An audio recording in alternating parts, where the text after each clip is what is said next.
themselves, but then we send them out into the world, and then the rest of the world is like, oh, still not good enough, right? And so I think that is also why some adults get frustrated, because it's like they're not getting it. No, the kids are getting it. It's just that when we have to send them to other people, the other people haven't, received that message. A lot of times when I'm doing trainings with adults that serve young people, I ask them, have you been able to remove your ego out of the equation? Because when you're going toe to toe with a young person, especially a young black youth or male in particular, what I see is you're trying to either prove to that young man, or remind yourself who the adult is in the space, right? And so I think, to Montoya's point, what works for me, the reason I can walk down Eckridge and Bankhead and Allen Temple by myself as a woman at 2 o'clock in the morning and command 50 black boys is because I don't have to go at them like I'm the adult in space, follow me, right? I come to them understanding that they're already going to have some trust issues and some barriers, and there's nothing that I have to prove to them other than I'm going to be consistent, and I'm going to come back regardless of what you say to me or how you treat me. I'm going to come back, and I don't have to remind myself that I'm the adult in the space.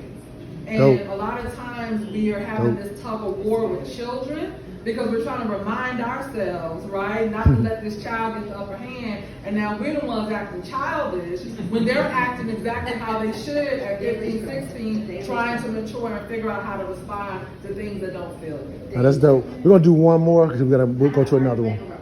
Yeah. I can dig it. You said you had something, brother? Okay, yes. Yeah. I feel that it should start at home, especially with the young black men and the young youth, and tell them that you're handsome. Tell them that they're smart. Tell them that they look good. Because you know what? That's probably the only time of the day that they're going to hear that. Because here it is, people looking at them and wondering, oh, they're going to snatch my pocketbook, or oh, he's a thug, or he's this or that. But then, as the black, beautiful women that y'all are, the men are coming, wanting to buy y'all things, opening doors for y'all, and saying, oh, come on in, we got you, no problem, whatever. But here it is, not saying, you get in that room. Of course, if they bad, you tell them what to do, whatever, but let them know that you're a handsome young man. You stand tall, all right, and talk with them. I worked for a Jewish place one time, a Jewish school, and the kids it was a Monday. They were drinking some type of liquor, and they were spitting at each other, running. So I ran to the rabbi, and I said, hey, listen, I said, they out here spitting liquor on them? He said, no. He said, they're 13. He said, they're men. They just had a bar mitzvah, and that's some of the liquor that was left over. And he was telling me how they tell them that they're men. They tell them, what do you want to be? They ask them, and they tell them certain things. So therefore, they're already constructed. So this way, when they get at 21, they won't be asking their mother to buy them Jordans. You see, so they know, not all of them, everybody still fails, but the main thing is, don't send your black man, and even ladies as your husband, don't send them out the house like that. Don't send them out the house like that, because a lot of times we don't hear, you look good, you look handsome, you're smart, you're strong, you can do this. So it starts at home, and then my grandson, he's 18 years old, he lives with me. When he comes in the house, I say, come here, I'm in the bed sometimes, they might come into I want to look at him, look in his face, say, you all right?